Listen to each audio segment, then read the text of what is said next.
बच्चों की रुचि बनाए रखने के लिए आप कौन सी विधि का चयन करेंगे?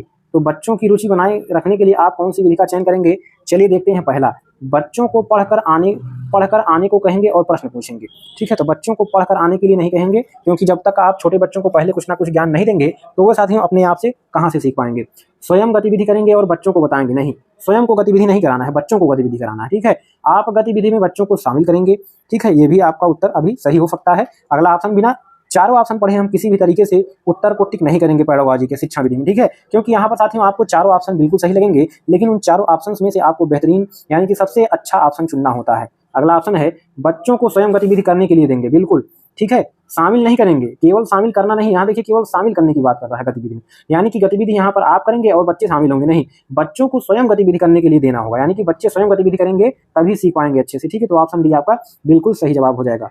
अगला हमारा क्वेश्चन है, एक अच्छा अध्यापक विद्यार्थियों के मध्य बढ़ावा देता है। एक अच्छा अध्यापक विद्यार्थियों के मध्य किसका बढ़ावा देता है? प्रतियोगिता की भावना का बढ़ावा नहीं देगा। एक दूसरे के प्रति हीन भावना उत्पन्न होने लगेगी जब प्रतियोगिता की भावना आने लगेगी। सहयोग की भावना, तो जो साथियों एक शिक्षक होता है वह साथियों हमेशा विद्यार्थियों में एक दूसरे को सहयोग करने की भावना उत्पन्न करने की बात करता है। प्रतिद्वंदता की भावना नहीं लाएगा, तटस्थता की भावना नहीं लाएगा। ठीक है, केवल सहयोग की भावना उत्पन्न करने की बात करता है एक अच्छा शिक्षक। मानसिक रूप से स्वस्थ अध्यापक की विशेषता क्या है? अगला हमारा क्वेश्चन है, मानसिक रूप से स्वस्थ अध्यापक की विशेषता क्या है?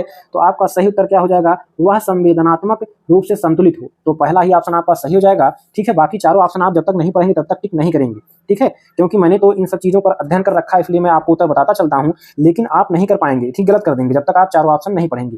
देखिए अगला ऑप्शन है, उसे अपने विषय का गहन ज्ञान हो। जरूरी नहीं है कि अगर उसे अपने विषय का अच्छा ज्ञान हो तो वो अच्छा शिक्षक है। ठीक है, ये जरूरी नहीं है। क्यों नहीं जरूरी है, अभी मैं आपको व्याख्या करके बता रहा हूँ। अगला ऑप्शन है, वह अत्यधिक संवेदनशील हो। नहीं, वह सख्त अनुशासन पसंद करता हो। नहीं, देखिए बच्चे हैं तो अगर वहां पर आप सख्त अनुशासन पेश आएंगे तो बच्चों को दिक्कत होगी, बच्चे आपसे दूर भागने लगेंगे। और अत्यधिक संवेदनशील, पता चला अत्यधिक आप संवेदनशील है, कहीं पर गुस्से की बात आ गई तो आप क्लास में ही गुस्सा हो गए, किसी को मारने पीटने लगे बच्चों को। ठीक है, या कोई कहीं संवेदना आ गया जो है दया भाव का, तो आप रोने लगे क्लास में। तो ये सब चीजें आपके अंदर नहीं होनी चाहिए, एकदम संवेदनशील नहीं होना चाहिए। ठीक है, जरूरी नहीं है कि आपको अच्छा ज्ञान ही हो, मेन जो फोकस है आपका वो संवेदनात्मक रूप से संतुलित हो, यानी कि कोई भी परिस्थिति हो आप वहां पर केवल बच्चों को जानकारी देंगे, पढ़ाएंगे, अब उस संवेदना में आप बह नहीं जाएंगे। ठीक है, तो आपका जो एक अच्छा स्वस्थ अध्यापक की विशेषता होती है वह साथियों संवेदनात्मक रूप से संतुलित हो। तो आपका ऑप्शन पहला ही आपका सही हो जाएगा। चलिए अगला प्रश्न देखते हैं, शिक्षा का अति महत्वपूर्ण उद्देश्य है। शिक्षा का अति महत्वपूर्ण उद्देश्य क्या है? चलिए देखते हैं। आजीविका कमाना, केवल कमाने के लिए शिक्षा नहीं लेना है। बच्चे का सर्वांगीण विकास, बिल्कुल जो शिक्षा है साथियों वो साथियों बच्चे का सर्वांगीण विकास कराए, ऐसी शिक्षा होनी चाहिए। क्यों? क्योंकि साथियों बच्चा स्कूल जाता है तो केवल पढ़ाई करने के लिए नहीं जाता है, पढ़ाई करने के साथ साथ और साथियों खेलकूद और सदाचार, व्यवहार, लोगों के साथ उठना बैठना, समाज में कैसे रहना है, ये सब चीजों के साथ साथ बहुत सारी चीजें वहाँ सीखता है। ठीक है, तो बच्चे का जो सर्वांगीण विकास कराने की बात करेगा वही ऑप्शन सही होगा शिक्षा के लिए। ठीक है, पढ़ने एवं लिखने सीखना, बौद्धिक विकास। ठीक है, तो ये सब चीजें जरूरी नहीं है, मेन जो फोकस हमारा होता है बच्चे का सर्वांगीण विकास कराना होता है। तो आपका ऑप्शन भी सही हो जाएगा। अगला हमारा प्रश्न है, तो वीडियो साथियों पूरा जरूर देखिएगा, उम्मीद है आपको बहुत ही बेहतरीन तरीके से एक एक ऑप्शन समझ में आ रहा होगा। ठीक है, इसको करने के बाद आप बहुत सारे क्वेश्चंस को हल करने वाले हैं।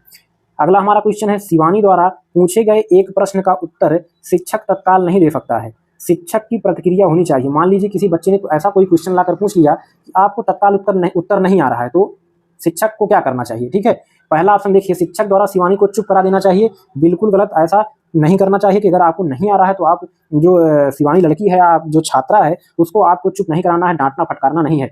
शिक्षक द्वारा शिवानी का ध्यान बटा देना चाहिए, नहीं, बच्चों को गुमराह नहीं करेंगे। ठीक है, शिक्षक को कहना चाहिए मैं नहीं जानता, ये भी आप नहीं कह सकते कि मैं जानता नहीं, क्योंकि आप एक शिक्षक हैं और बच्चे आपको आदर्श मानते हैं।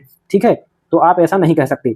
अगला ऑप्शन है, शिक्षक द्वारा इस प्रश्न का सही उत्तर बाद में समझाकर देना चाहिए। तो बिल्कुल आपका ऑप्शन डी सही हो जाएगा। अगर आप शिक्षक हैं, आपको तत्काल में नहीं आ रहा है तो आप क्या कहेंगे? आप कहेंगे कि मैं अभी थोड़ी देर में इसका उत्तर बताऊंगा, और कुछ देर बाद आप उस उत्तर को जो है समझ-बूझ कर लेकर आएंगे और बच्चों को जो है अच्छे से समझाएंगे उस प्रश्न को। ठीक है, तो ये आपका ऑप्शन डी सही हो जाएगा।